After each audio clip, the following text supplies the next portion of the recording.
Hey, I'm Mike Gillette. On this video, I'm going to share with you portions of an inquiry I received online. So I'll read through those and then we'll get to my response. Here we go. I know what I need to do, but it seems difficult to take any action. So I don't seem to take action. I seem to get stuck in the thinking part of things. And then the more I think about what I need to do, the more I don't want to do it. And when I do it, it seems unfocused. It's challenging. Everything distracts me super easily. How do I get out of this state and become focused to take action and do the things I need to do? Well, here's an interesting circumstance because a lot of what this person is experiencing, and you may have experienced this yourself, is a sense of disconnect when we start doing things that are new.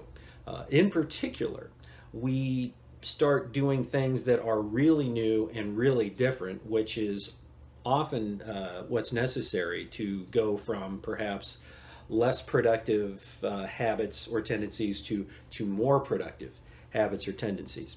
And a lot of this is something that we can actually blame on your brain.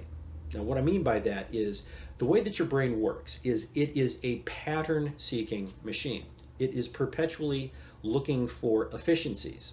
So it gets good at whatever it is called upon to do over time. So your brain governs everything, and chief among this is your conduct. Conduct is what I define as the things that we do. That is our conduct. It's much different than our good intentions, our great ideas. Conduct is our execution. Conduct is what we're actually doing about those things we do. And the interesting thing is the things that we do, good or less good, become systematized because, again, the brain is a pattern-seeking machine. It looks for the most efficient ways to do everything.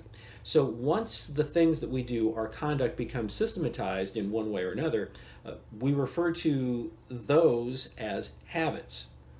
And what's tricky about doing things that are new is we are moving out of pre-existing habits. And when you are doing something new for the first time, it feels strange. So if you are someone who can remember when you first learned how to drive an automobile, that was strange, that was unnatural. There were all of these disparate and distinct tasks that were just sort of layered on top of each other. Over time, however, you become more experienced because you just keep doing the thing, and then over time, driving a automobile becomes almost effortless because you don't have to consciously think about it. All of those tasks have been sort of layered, and your brain found a way to basically embed almost all of them into your subconscious. You're at the point now where if someone suddenly pulls out across traffic in front of you, you don't stop and think, well, what should I do in this situation? You immediately hit the brakes. You don't even consciously think about it. That is the way that our mind works when it's working well on our behalf. The frustrating thing is that our mind is just as good at internalizing non-productive habits or less productive ways of doing things. And it is a misconception that when we know that we're starting to do something new or productive that should be helping us, hey, I'm embarking on a new exercise program, I'm trying to eat better. There's this idea that, well, that should be easy, that should feel right. Well, it doesn't feel right because it's different. Now, the problem is sometimes people confuse the different feeling with this may feel wrong, or I just don't like it. And there's a lot of internal resistance that goes on anytime you're learning something new, particularly if it's radically new. So, people will then modify their conduct in a unhelpful way. They'll stop doing the thing, or they'll just sort of periodically do it. They'll just kind of pick at the task, but they won't really launch at it with any meaningful effort. And the only way you're going to get to the point where you don't feel like this is wrong, or you don't feel so stuck, is to simply keep at it. And that's what most people have a really hard time doing. Imagine if you would have noticed that driving a car in the early stages was challenging, it was stressful, so you just stopped. Well, very few people do that because there's sort of a acceptance of the necessity of learning how to operate a motor vehicle, so you manage to power your way through that task, and you eventually master that task and you move on to other tasks. That's what any new task is. It's just like learning to drive a new type of vehicle.